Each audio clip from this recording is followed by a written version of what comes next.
There are few cities in the world where you don't come across the presence of bicycles or some type of bicycle culture.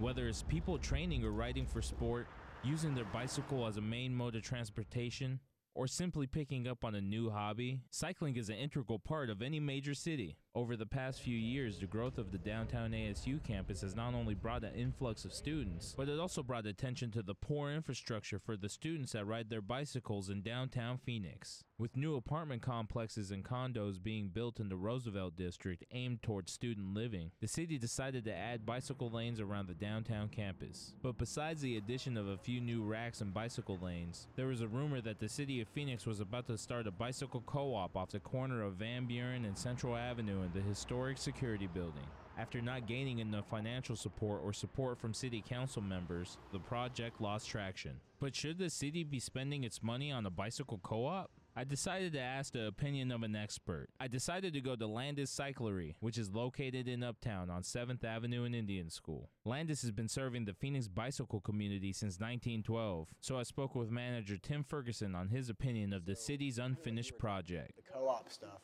absolutely awesome. It does need to happen so that people who can come in and afford a brand new bike, and we understand that not everyone can, that gives those people the ability to use a bike as viable transportation. And our government and everybody sneezes at that thought of a bicycle being a viable piece of transportation. But not only is it a piece of transportation, it's a workout that you don't really go work out. You get home at the end of the day and you feel a little bit better. You may not realize why. There's just lots of benefits to riding a bike. Health, transportation, all that coincides. So, and downtown is getting to the point where it's a little bit more commuter friendly.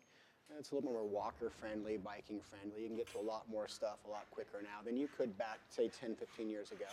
So yeah, I don't see a downside to a co-op of any sort. I mean, if it encourages someone to cycle, that's all benefit to our air quality, to our health. There's so many things. Our natural resources aren't being used up. There's a lot of upside to it.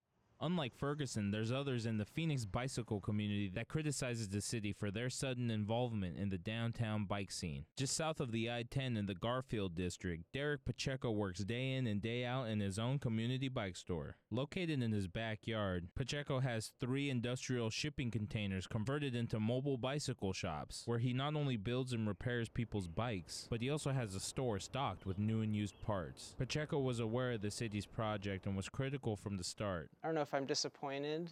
I don't know if that's the right word. I hate being disappointed at every single project that comes down the pipeline here in Phoenix. So I'm more curious and I'm more interested to see why or how it did not happen or why it would happen.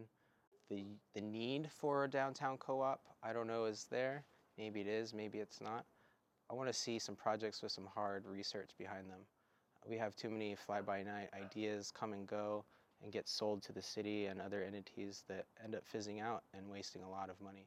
So instead of having a project that's just going to close down within the first year or second year, i.e. the Phoenix public market, it doesn't matter if it's funded by taxpayer dollars or private investors.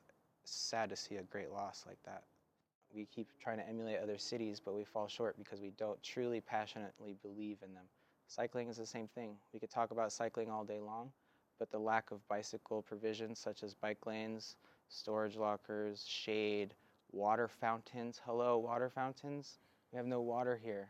Along the light rail is awesome, but if you go to cities such as Portland, Oregon, there's public drinking fountains on almost every corner downtown. But despite the difference of opinion, Tim Ferguson and Derek Pacheco have a common message. That's the part that's sorely lacking. Yes, the government is giving up a little bit more money now to do the bike lanes and the bike paths and the bikeways, and we are taking advantage of that.